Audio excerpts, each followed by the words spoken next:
Hi, thank you for watching this video. I personally found this movie to be extremely interesting specifically because of the direction. The director took very creative decisions in focusing on certain aspects, on focusing on the isolation part of the protagonist. The sounds, the shots, the angles, everything made the story very hypnotic, where you have to pay attention to the protagonist, to everything that happens during her day. I saw this movie with my wife, and her first comment when we left the theater was, oh, so they made a movie about the assistant of Harvey Weinstein, right? I didn't think about that while watching the movie, but then when I came home and I started doing a little research, which is always that I something to do after I watch a movie, I saw that a lot of people related the story in articles, in videos, in a lot of things, related the story of the movie to the story of Harvey Weinstein. But anyways, if you want to know more about what I thought about this great movie, stay watching this video.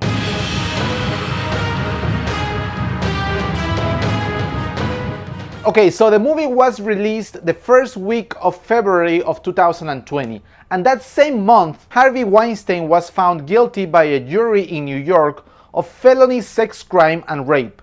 The sentence hasn't been given at this point, but he could face between 5 to 29 years in jail. It's even a bigger coincidence when we know that one of the main accusers in the case against Weinstein is one assistant that worked at his company.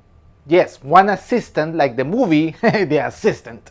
Although in the movie, it's clear that the assistant is not the object of the producer's sexual abuse, one can help but see similarities and parallels between both stories. Kitty Green, the director of the movie, has stated that the movie is not directly based on the Harvey Weinstein case, but it's based on hundreds of cases of women that she interviewed where this same situation took place.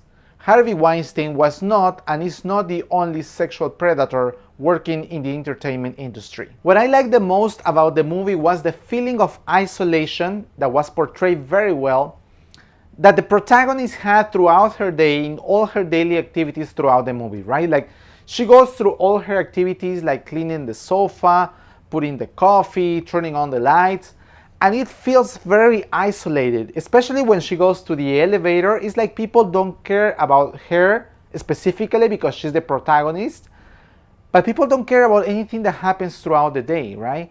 And I think that it portrays very well how society sometimes is, you know?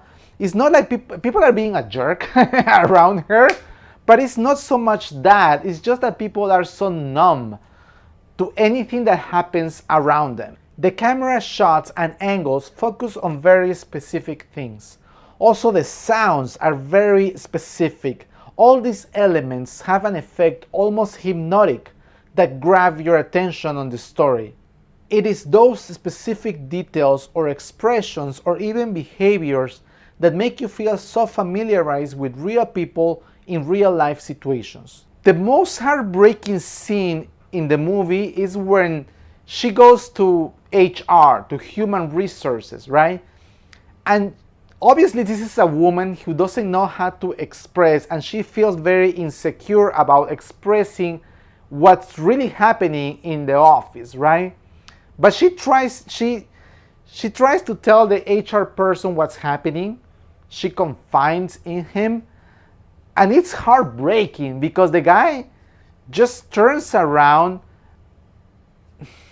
I don't even know what to say. It's like he puts her in her place in such a way that is so wrong, because he's just part of the system that basically tells her, you either take it or leave it, right?